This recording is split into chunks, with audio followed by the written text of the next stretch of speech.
오늘 본문의 말씀은 바리새인의 시험을 물리친 예수님께서 사두개인들의 또 다른 시험을 이제 또 대하고 계신 것을 볼 수가 있습니다.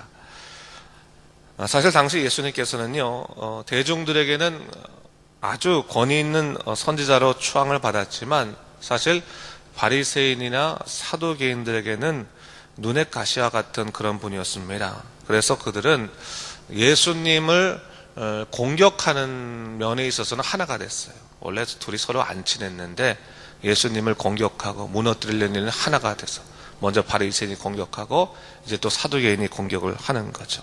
그래서 그런 예수님의 권위를 추락시킴으로 인해서 자기 자리를 지키려고 하는 그런 사람들이었습니다. 하지만 여러분, 그들은 이 모든 것이 인간을 구원하기 위해서 이 땅에 오신 예수 그리스도의 놀라우신 섭리일이라고 하는 것을 전혀 깨닫지 못했죠. 그 섭리를 본인 스스로가 가리는 어떻게 보면 망령된 행위를 한다고 하는 것을 그들 스스로 몰랐던 것입니다. 우리는 때때로요, 우리의 생각들, 우리의 고정관념들 때문에 주님의 일을 혹시 내가 가로막고 있지 않나를 돌아볼 필요가 있습니다. 우리 열심히 일하다 보면요, 열심히만 일하면 된다라고 생각하는데, 여러분, 우리가 항상 열심히 일하는 것보다 더 중요한 것 중에 하나가 뭐냐면 나의 모든 선택과 행동과 나의 모든 일들이 혹시 하나님을 가리지 않고 있는가, 혹은 하나님의 일들에 대해서 내가 혹시 방해하고 있지 않는가를 생각해 봐야 되는 거예요. 또 역으로 이런 생각도 해볼 필요가 있습니다. 내가 하나님의 일을 할 때, 하나님 원하시는 일을 할 때 반드시 우리 삶에는 영적인 도전들이 임하게 될 것이다. 여러분, 예수님이 이렇게 많은 공격을 당하셨는데 작은 예수로 살아가려고 하는 우리에게 전혀 문제가 없다고 하면 그것도 또 이상한 겁니다. 물론 예수님께서 가장 큰 것을 다 막아주셨습니다. 하지만 자잘한 그 삶에 있어서의 영적 공격들은 우리가 또 예수의 제자로 살아가면서 감당해야 될 일들 중에 하나임을 알아야 하는 것입니다. 그렇기 때문에 우리가 시험거리가 닥치면요, 두려워서 피하기보다는 항상 하나님께서 이 일을 통해서 나를 어떻게 세우실 것인지, 또 이를 통해서 당신의 일을 어떻게 이루어 가실지를 기대하고 기도해야 되는 거죠. 그걸 기다리는 마음으로 우리가 나가야 되는 것입니다. 그래서 신앙생활 하면서요, 우리가 항상 이런 마음 품고 있어야 되는 거예요. 어떤 이상한 일 당하면 왜 이런 일이 일어났지라고 하는 것을 생각하기 전에 하나님, 어떻게 이 일을 내가 이길 수 있겠습니까? 라고 기도해야 되는 겁니다. 좀 더 적극적인 믿음의 자세로 하나님, 어떻게 이길 수 있겠습니까? 그것을 위해서 기도해야 될 필요가 있습니다. 오늘 본문 속에서 주님을 넘어뜨리기 위해서 사두개인들이 공격을 합니다. 그런데 주님께서는 이런 계속되는 시험을 피하라기보다는 그 시험 중심 가운데서 오히려 시험한 자들을 부끄럽게 하시고 계시는 것을 볼 수가 있습니다. 여러분, 우리도 영적으로 바로 서면 이렇게 시험을 두려워할 필요가 없습니다. 시험이 닥친다 할지라도 이기면 되는 겁니다. 이기면. 괜히 시험 닥쳤다고 해서 고민하지 마십시오. 이길 생각하면 되는 겁니다. 여러분, 아무 시험 없는 사람이 있죠. 죽은 사람들은 시험이 없는 겁니다. 그렇죠? 산 사람이기 때문에 시험이 있는 겁니다. 또 영적으로 살아있으면 반드시 이 영적인 시험이 임할 수밖에 없는 겁니다. 그러니까 시험이 임하는 것을 너무 고민하지 마시고 그 시험을 통해서 승리하게 하시는 하나님을 바라보고 여러분들이 굳건하게 나아가면 되겠습니다. 오늘 본문을 보니까 사두개인들이 이제 예수님을 시험하는데 예수님에게 나와서 논쟁을 겁니다. 그들은 당시 유대교의 한 당파죠. 이 사두개파들은 예루살렘을 중심으로 한 귀족계급인데, 사두개라고 하는 그 말은 다윗 시대의 제사장 사독이라고 하는 사람의 이름을 딴 겁니다. 그래서 그들의 후손인데 주로 제사장의 임무를 담당해온 사람들입니다. 그들은 성문화된 모세 율법만을 고수하였고 바리새인의 구전율법은 거부했습니다. 그러니까 여러분, 모세 오경만 보는 거예요. 모세 오경만. 그런데 당시 바리새인들은 구전으로 내려오는 그들의 전통들을 또 받아들였어요. 이게 구전으로 내려오는 전통들에 뭐가 있냐면 천사에 관한 얘기, 부활에 관한 얘기, 영적 존재에 관한 얘기, 그런 얘기들이 이제 있는 거예요. 그러니까 그런 것을 믿는 사람들은 누구냐면 바리새인들이고, 그것을 믿지 않는 사람들은 사두개인들이었어요. 당시에 이렇게 딱 나눠져 있었다는 거죠. 그러니까 사두개파들을 오늘날의 신앙인들과 비교해보면 어떤 사람들과 가장 비슷하냐면 인본주의적인 신앙을 갖고 있는 사람들과 비슷한 거예요. 인본주의적인 신앙. 그래서 오늘 본문에서도 주님께 나와서 한 질문도 어떤 질문입니까? 자기들이 믿지 않는 얘기, 뭡니까? 부활에 관한 얘기를 지금 질문하고 있는 겁니다.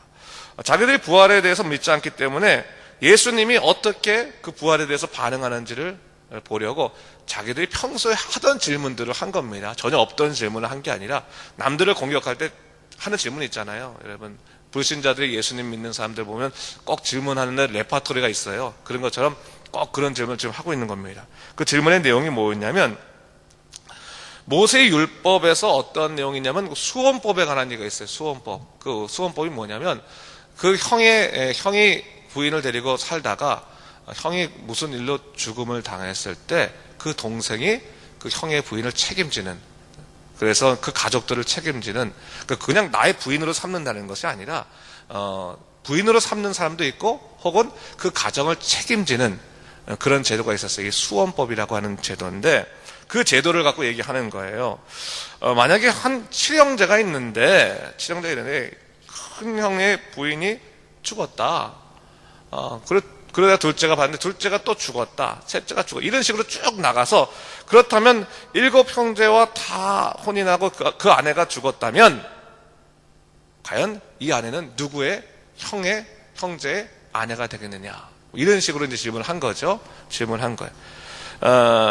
그래서 이것을 통해서 뭘 얘기하려고 하는 거예요? 부활의 허구성을 얘기하려고 하는 거예요. 그러니까 부활이라고 하는 것이 진짜 인생의 행복과 큰 기쁨을 줘야 되는데, 한 여자가 나중에 부활하고 나니까 남편이 7이나 돼가지고 살아간다면 그게 기쁨이겠느냐? 그게 진짜 부활의 능력이겠느냐? 그거를 질문하고 있는 것이죠.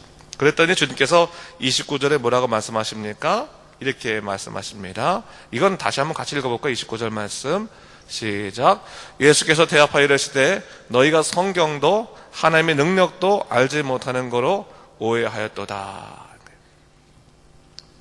성경을 너희가 안다고 생각했지만 사실은 너희가 성경도 하나님의 능력도 알지 못하는 거로 너희가 잘못된 지식을 갖고 살아가고 있구나, 오해하고 있구나 라는 것을 얘기하고 있습니다. 자, 사도계인들은 적은 지식으로 남을 판단하려고 하는 잘못된 의도를 갖고 있었습니다. 주님은 그것을 아셨습니다. 그래서 그들을 책망하시는 거죠. 너희가 하나님의 참된 뜻도 알지 못한 채 그 적은 지식으로 남들을 판단하려고 하는구나 얘기하고 있어요. 여러분, 이것은 우리도 받아들일 필요가 있는 거예요. 지식이라고 하는 것이, 특히 영적 지식이라고 하는 것이 사실은 자기를 위한 것이지 남들을 비판하기 위한 것이 아니죠. 주님은 이런 면에서 꾸짖은 겁니다. 적은 지식으로 아는 척하지 말라. 신앙의 세계는 그런 것이 아니다라고 하는 거예요. 여러분, 남들보다 성경 지식이 좀 많다고, 교회 관한 지식이 많다고 해서 남들을 무시하고 판단하면 안 됩니다. 지식은 누구를 위한 거예요? 나를 위한 겁니다. 내가 좀 더 하나님 앞에 가까이 갈 수 있도록 도와주는 그런 영적인 선물로 이해해야 되는 것이지, 자기가 남들보다 더 많이 안다고 해서 다른 사람들을 판단하는 어떤 도구로 사용되면 안 된다는 것을 알고 있어야 되는 거예요. 거기다가 주님은 뭘 말씀하십니까? 너희가 안다고 하는 지식에 매여 있어서 너희가 실제로 하나님의 뜻을 알지 못하고 오히려 오해하는 삶을 살고 있구나, 잘못된 진리 가운데 살아가고 있구나 라고 하는 것을 얘기하고 있는 겁니다. 이것이 뭐냐면 인본주의적인 신앙을 말하는 건데, 인본주의적인 신앙의 가장 큰 핵심은 뭐냐면 자기 신념에 따라서 사는 신앙생활, 그게 인본주의라고 하는 거예요. 그러니까 신앙이라고 하는 건 뭡니까? 하나님께서 내게 주시는 하나님 나라의 놀라운 그 믿음의 역사들을 볼 수 있는 그러한 능력들을 신앙이라고 하는 거예요. 반면에 신념은 뭡니까? 내 머릿속에서 형성된 지식을 중심으로 한 그 내용들을 신념이라고 하는 거예요. 여러분, 신념으로 신앙생활하는 사람들, 또 신앙으로 신앙생활하는 사람들 비슷해 보이지만 다릅니다. 신념을 갖고 있는 사람들은 다른 사람들 언제나 뭐예요? 판단합니다. 판단해요. 저건 잘못됐지. 그러니까 여러분 신앙생활 하실 때 나의 문제는 보이지 않고 남들의 문제가 계속 많이 보이기 시작하면 여러분 스스로가, 야, 내가 너무 이성이 발달되고 있구나, 내가 신념으로 지금 믿음 생활하고 있구나를 돌아봐야 되는 거예요. 항상 신념과 신앙은 같이 우리의 신앙생활을 조절하는 겁니다. 신념이 없어서는 안 돼요. 신념이 있어야 되는 건 분명한 건데, 신념이 더 크게 발전하기 시작하면, 더 크게 커지기 시작하면 남들에 대한 비난이 커져요. 자꾸 다른 사람들의 문제가 보이기 시작하는 거예요. 내 입에서 저러면 하나님께서 기뻐하지 아니하시는데, 그러면서 자꾸 다른 사람 얘기만 나오지 내가 회개할 수 있는 기회를 자꾸 놓치는 거예요. 이 신념이 커지면 커질수록 벌어지는 현상입니다. 오늘 예수님께서는 바로 그런 신념을 갖고 비판하는 사두개인들을 지금 야단치고 계시는 건데, 책망하고 계시는 건데, 그러면서 사두개인들의 질문에 답하시면서 30절 말씀을 이렇게 말씀하십니다. 제가 30절 말씀 읽어보겠습니다. 부활 때에는 장가도 아니 가고 시집도 아니 가고 하늘에 있는 천사들과 같으니라 라고 얘기하고 있어요. 이 말이 무슨 의미입니까? 부활이라고 하는 것은 인간의 삶의 연속이 아니라 하나님의 은혜로 주어지는 전혀 새로운 삶이다 라고 하는 것을 선포하고 있는 거예요. 부활은 그런 것이다. 이 세상의 삶이 이어가는 것이 아니라 천사와 같은 부활의 몸을 힘입어서 완벽하게 새로운 삶을 살아가는 인생이 바로 부활이다 라고 하는 거예요.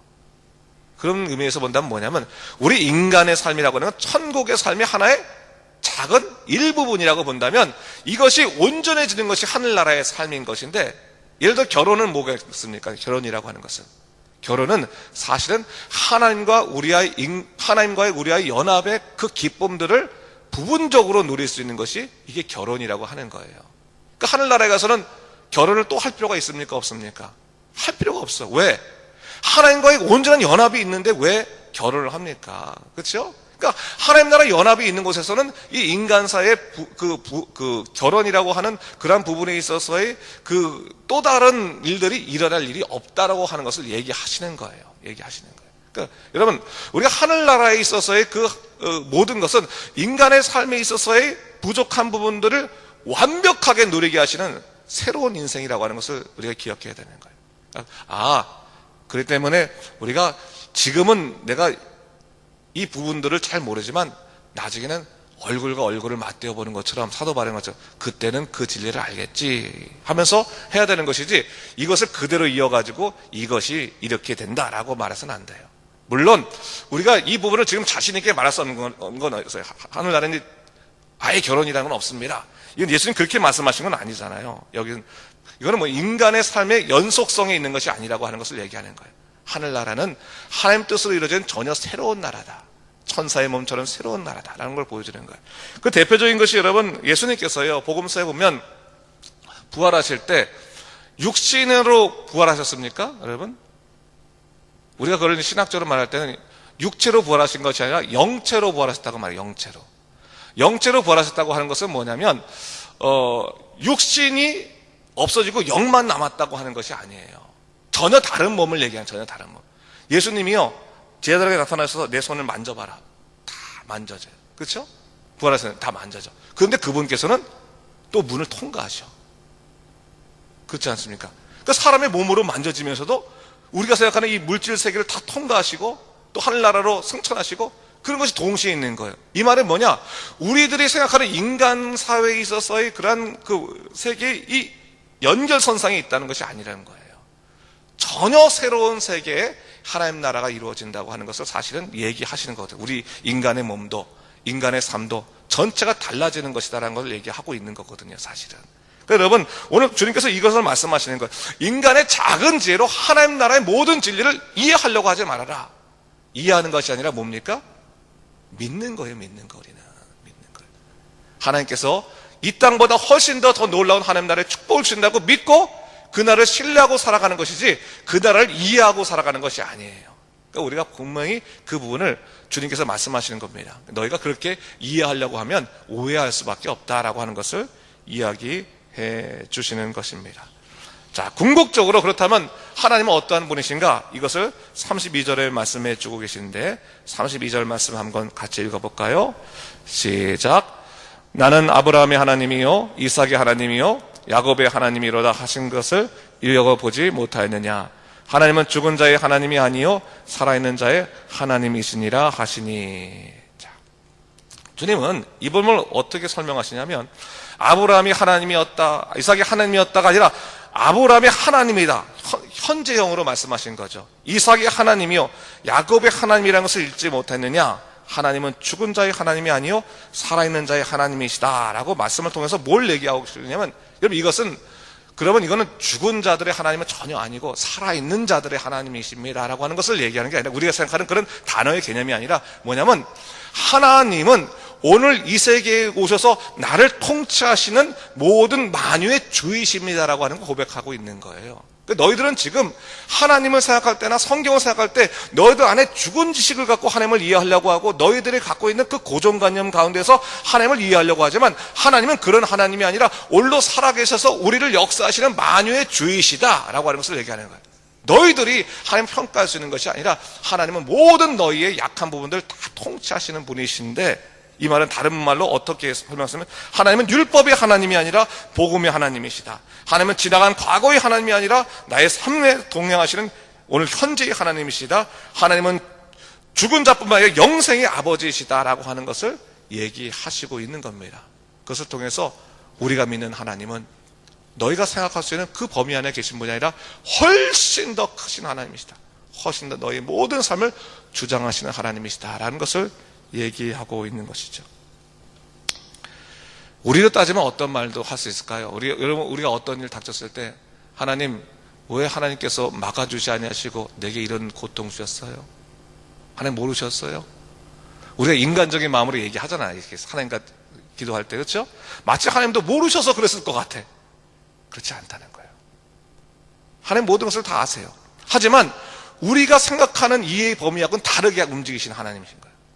이거를 신학적으로는 절대적 타자라고 불러요. 절대적 타자. 그러니까 하나님은 완전하게 우리가 다르신 분이라는 거예요. 우리는 우리의 감정과 우리의 생각을 가지고 우리의 모든 인생 하나님의 뜻을 이해하려고 하지만 하나님은 전혀 다른 방식으로 우리를 인도하시고 주관하시는 분이시다라고 하는 것을 말하는 거예요. 그거를 우리가 받아들이지 않는다면 우리는 죽은 자의 하나님을 믿을 수밖에 없다고 하는 거예요.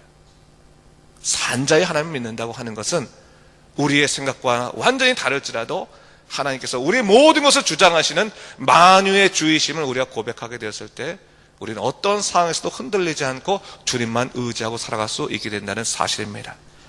여러분, 현실의 문제에 붙잡히지 마십시오. 또 현실의 생각에 붙잡힐 필요도 없습니다. 하나님을 향해서는 하나님은 의지하면 되는 겁니다. 믿으면 되는 겁니다. 하나님을 이해하려고 하는 것이 아니라 믿는 겁니다. 이해는 항상 우리의 범위 안에 하나님을 두려고 하는 것이 이해인 거고, 믿음은 뭡니까? 우리의 자리를 넘어서서 하나님을 따라가는 것이 믿음 아니겠습니까? 그냥 하나님을 따라가십시오. 하나님을 여러분 선택하실 때 하나님께서 모든 것을 다 책임지시고 여러분 선택하신 겁니다. 두려워하지 마시고 오늘 다시 한번 복음의 하나님, 우리의 모든 만유의 주 하나님을 믿고 따라가시면서 능력으로 살아가는 여러분 되시기를 주님의 이름으로 축원합니다. 기도하겠습니다. 주 하나님 아버지 감사합니다. 오늘 말씀을 통해서 다시 한번 만유의 주 하나님, 산자의 하나님을 다시 한번 우리가 바라보게 됩니다. 인간은 살아갈 때 언제나 자기의 생각 안에 모든 것들을 다 가두려고 할 때가 많이 있습니다. 하다못해 하나님의 뜻마저도 우리 생각 속에 이해하고 가두려고 할 때가 얼마나 많은지 모릅니다. 그러나 주님, 우리가 온전히 주님만 의지하게 도와주시고 주님 믿고 우리 삶에 있어서의 모든 약한 부분들 다 이겨내고 승리할 수 있도록 인도하여 주시옵소서. 성령으로 살게 하시고 오직 내 주 하나님 믿고 살아가는 믿음의 백성 될 수 있도록 인도하여 주시옵소서. 감사드리며 예수님 이름으로 기도드립니다. 아멘.